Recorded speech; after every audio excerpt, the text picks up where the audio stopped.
Good morning students, today we will talk about the refraction. Reflection हमने last lecture में complete किया था। Now we are talk about the refraction. What is the refraction?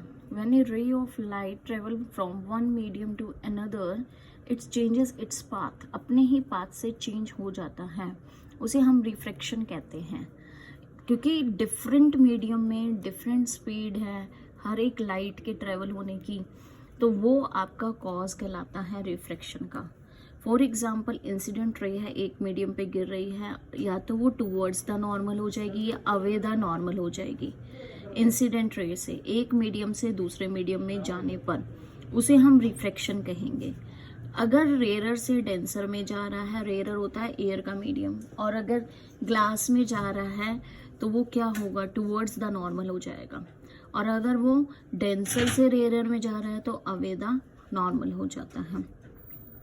Refraction के law कौन कौन से हैं? Incident ray, reflected ray and normal all lies are the same plane, एक ही प्लेन पर लाई करते हैं। सेकेंड है, ratio of the angle of incident to the sine angle of the refraction is always constant. Sine I divided by sine R is the constant. इसे Snell's law भी कहते हैं। जो एंगल हमारे बनेंगे जैसे sine I and sine R always constant होंगे, जितना आई होगा उतना ही डिवाइडेड बाय आर कहलाया जाएगा। मीडियम आपका एयर है तो रेयरर है, और अगर ग्लास है तो डेंसर है, तो अवे और टूवर्ड्स द मीडियम्स हो जाता है। डेंसर से अगर रेयरर की तरफ जाते हैं तो अवे द नॉर्मल होता है, अगर रेयरर से डेंसर की तरफ जाएंगे तो टूवर्ड्स द नॉर्मल होगा। मैंने पहले भी आपको ये चीज़ बताई है। Speed of light in different mediums, solid, liquid and gas में अलग अलग स्पीड ऑफ लाइट होती है। स्पीड ऑफ मीडियम में, जब सॉलिड में वैक्यूम में है तो 3 × 10⁻8 मीटर पर सेकेंड है। एयर में 2.15 × 10⁸ मीटर पर सेकेंड है। वाटर में 2.25 है, और ग्लास में 2 × 10⁸ मीटर पर सेकेंड है। ये मीडियम में, हर एक मीडियम में स्पीड ऑफ लाइट डिफरेंट होती है। रिफ्रैक्टिव इंडेक्स म्यू, जैसे इन यानी कि बोलते हैं म्यू से डोनेट करते हैं। It is defined the ratio of speed of light on medium 1 to the speed of light in medium 2।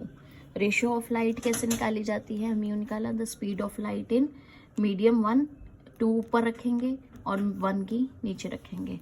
तो अगर रिफ्रैक्टिव इंडेक्स मीडियम 1 है तो राइट हैंड साइड पे मीडियम 2 होगा। फॉर एग्जाम्पल, अगर एयर ऊपर है, ग्लास नीचे है, तो हम ग्लास को ऊपर रख रहे हैं और एयर को नीचे, तो ग्लास की स्पीड ऑफ लाइट मैंने अभी बताई थी 2 है और उसकी 3 है, दोनों को काटेंगे तो 2/3 0.6 रिफ्रैक्टिव इंडेक्स आ जाएगा हमारा। ऐसे ही हम हर किसी की रिफ्रैक्टिव इंडेक्स निकाल सकते हैं। एब्सोल्यूट रिफ्रैक्टिव इंडेक्स क्या होता है? The medium 1 is the vacuum. एक वैक्यूम का मीडियम आएगा एब्सोल्यूट निकालने में, दूसरा आप कोई भी ले सकते हैं, ठीक है। Highest refractive index means denser medium, denser medium में आना है। तो कैसे, ग्लास स्लैब है, ग्लास स्लैब में तो एयर ऊपर और नीचे, वो एयर के ऊपर रखा, ग्लास स्लैब का नीचे, तो ये इधर वाला हमें मिला हुआ है 1.50, तो इधर वाला नीचे आ जाएगा, तो आप मल्टीप्लाई करोगे तो ये आपका निकल जाएगा। मीडियम 1 एयर था, ग्लास स्लैब में गया टूवर्ड्स, और जब डेंसर से रेयर में गया तो अवे द नॉर्मल हो गया। तो 1.5 ये था एयर का हमारा है, और इधर एयर का हमने निकालना था, तो ये हमने इस तरह निकाल लिया। Thank you and have a nice day.